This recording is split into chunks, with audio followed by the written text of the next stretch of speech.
देवी ने पूछा, महाराज मैंने सुना है अगर जीव को संत दर्शन हो जाए तो उसका बेड़ा पार हो जाता है, उसके सारे दुख दूर हो जाते हैं।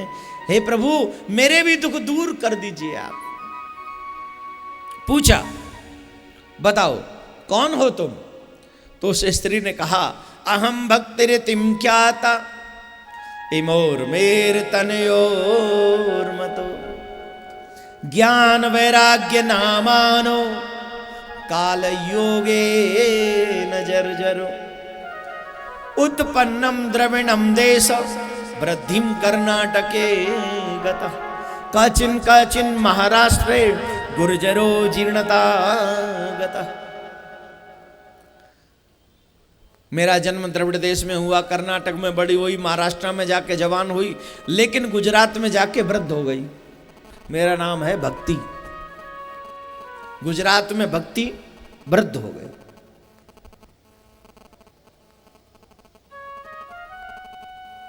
अब क्यों हो गई वो विषय जानने की जरूरत नहीं है, लेकिन गुजरात में भक्ति वृद्ध हो गई। बोले नारद जी बोले अभी तो तुम जवान हो।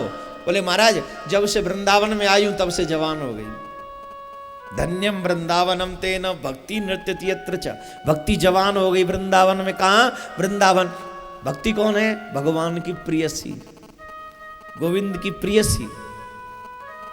और बुढ़ापे में भी 80 साल की उम्र में भी अगर ताऊ जी कह दे ताई जी को आज तो बड़ी सुंदर लग रही हो, तो फिर ताई जी के ठिकाने नहीं रहते। फिर तो ताई जी नौ नौ हाथ उछलती हैं, क्या बात है, पप्पू के पापा को अभी भी मैं अच्छी लगती हूं। अगर अपनी देवी जी को प्रसन्न रखना हो तो दिन में 4 बार ये डायलॉग याद करो। सुबह उठते ही क्या बात है, दोपहर में भोजन करने से पहले जब वो भोजन बनाने जाएं, भोजन अच्छा मिलेगा। भोजन करने के बाद और रात में सोने से पहले बहुत अच्छी लग रही है। रोज रोज बोलोगे तो देवी जी रोज अच्छा स्वाद भोजन का लाएंगे। वैसे चाहे तुम इसको हंसी में ले लो चाहे मजाक में, लेकिन मेरा मानना ऐसा है इससे तेरी भी जिंदगी आनंद में गुजर जाएगी और ताई जी की भी जिंदगी आराम में गुजर। अरे जीभ से झूठ बोल ले क्या फर्क है? जो किसी को सुख दे दे ऐसा झूठ बोलने में। राम जी खाए तो बोल रहा थोड़ा सा नहीं। कई तो ऐसे हैं जैसे मरखने बैल की तरह ही घुसेंगे घर में। का बनायो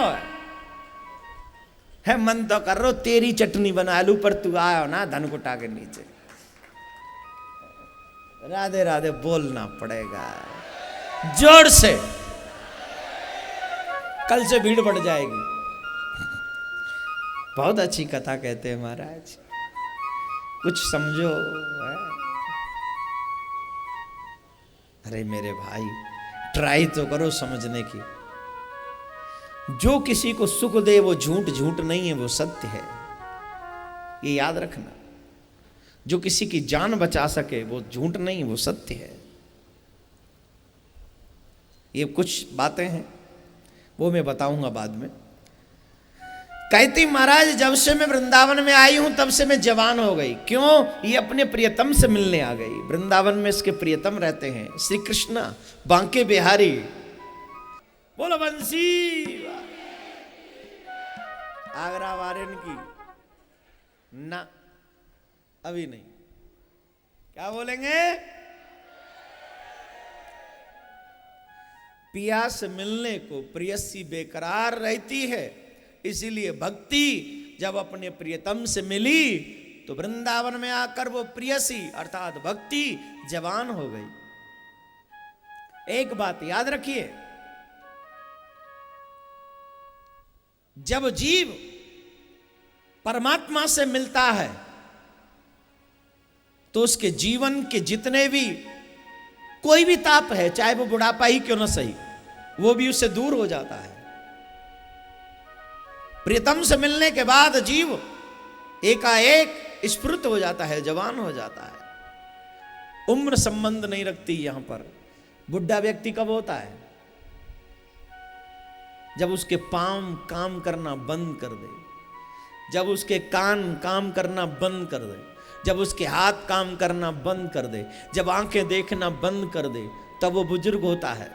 लेकिन भगवान के जो सच्चे भक्त होते हैं, न वो कानों से कम सुनते हैं, न वो हाथों से काम कम करते हैं, न पाँव से परिक्रमा देने में थकते हैं, न जिह्वा से गीत गाने में वो थकते हैं, और न ये आंखें वो शक्ति है जो हमेशा भगवान को दर्शन करती रहती है, करती रहती है, करती रहती है। चाहे सूरदास को दुनिया न दिखे, लेकिन भगवान दिखते हैं, गोविंद दिखते तो जवान है। वैसे भक्ति जवान है वृंदावन में। पूछा, लेकिन ये दोनों वृद्ध क्यों हैं? ज्ञान वैराग्य भक्ति के पुत्र इसलिए वृद्ध हैं क्योंकि वृंदावन में ज्ञान वैराग्य की कोई पूछ नहीं है। इसका मतलब ये कभी मत समझना कि वृंदावन में ज्ञानी नहीं है, कि बैरागी नहीं है। एक से एक ज्ञानी वृंदावन में है, एक से एक बैरागी वृंदावन में है। बैरागी कुछ पूछो ही ना। यहीं धौलपुर के पास के एक जज हैं, धौलपुर के पास के जज हैं, उनसे मेरा मिलना नहीं हुआ, लेकिन चर्चा सुनी उनके बारे में। एक बार उनके बेटे ने पूछ लिया, पिताजी मेरा हिस्सा कब दोगे? जज तो जज, जजमेंट लेते हुए देर नहीं लगी कि अब दुनिया वाले हिस्सा मांगने लग गए। बेटे ने हिस्सा मांग लिया, कहीं ऐसा ना हो कि एक दिन जिंदगी मुझसे मेरा हिस्सा मांग ले। जिंदगी हिस्सा मांगे उससे पहले मैं अपना हिसाब किताब थोड़ा ठीक कर लूं। उसी दिन घर छोड़ा और सीधा हम वृंदावन में आकर बस गए। बोलो बैरागी है या नहीं? 2 कमरे का घर नहीं, वो भी नहीं छूटता, उसको भी पकड़े रहता है। जैसे सांप कांचुरी में लिपटा रहता है, वैसे हम जकड़ रहते। लेकिन जज साहब ने बहुत बड़ी कोठी छोड़ दी सिर्फ एक बार बेटे के हिस्सा मांगने पर। माफ करना, यहां भी काफी बाप ऐसे बैठे जिनसे इनके बच्चों ने हिस्सा मांगा है, लेकिन फिर भी बैठे हैं। बैरागी सबको थोड़ी हो सकता है साहब। आसानी से बैराग हो जाए तो फिर बैराग की मूल घट जाएगी। कथा को सुनेंगे आस्था चैनल पे लोग, तो उनमें भी कितने लोग हैं जिनके बच्चे जिनसे रोज हिस्सा मांगते, लेकिन फिर भी घर में बैठे। अरे मैं तो कहता हूं सबका हिस्सा सब पे छोड़ दे, अपना हिस्सा गोविंद के साथ में रख ले कि तू मेरा हिस्सा है और मैं तेरा हिस्सा हूं, मुझे दुनिया के किसी हिस्से से मतलब नहीं। लेकिन ये बात आराम से नहीं आती। बैरागी ऐसा, वृंदावन में एक से एक बैरागी बैठा हुआ है। तो वृंदावन में भक्ति इसलिए जवान है क्योंकि वृंदावन में कृष्ण को कोई भगवान ना माने। कहा कहते हैं हमारा सखा है, हमारा लाला है, कोई कहते हमारा देवर है, कोई कहते हमारे तो हमारी बुआ हैं। कितनी सखी जो प्रियतम के भाव में बसती हैं उनको, कितनी बूढ़ी बड़ी हैं जो जसोदा की तरह प्रेम करें।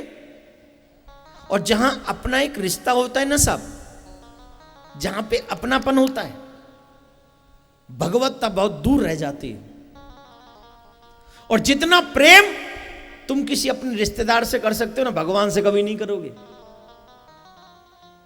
बोलो, बेटे से ज्यादा प्रेम के भगवान से, बेटी से ज्यादा प्रेम है कि भगवान से, पति से ज्यादा प्रेम है कि भगवान से?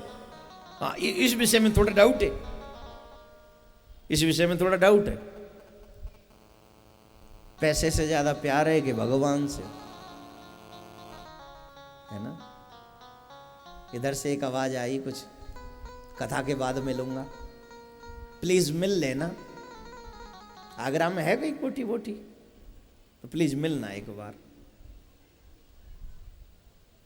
प्लीज। हाँ, बहुत मुश्किल होता है ये। लेकिन जब हम भगवान को कहें कि वो मेरा भाई है,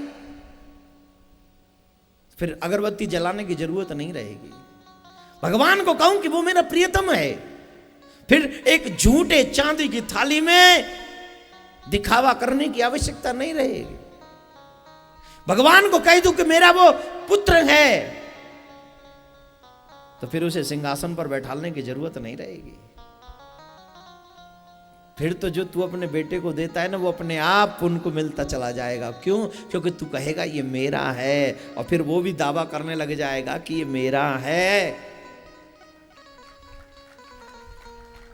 जब तक तेरा दावा है कि वो मेरा है तब तक ठीक है, लेकिन जिस दिन वो दावा कर दे कि मेरा है, समझना स्टांप लग गई, अब तेरा काम कोई नहीं रोक सकता।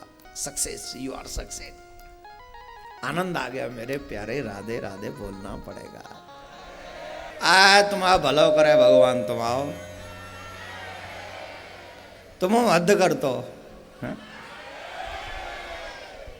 वैसे एक बात बताऊं, ऐसे मोह बहुत आनंद आता है जब अपने जैसे मिल जाता ना, कदा सुना भी, हा कजू पूछो ही मत, जो समझो जैसे वो 5 किलो डायमंड मिल गो है।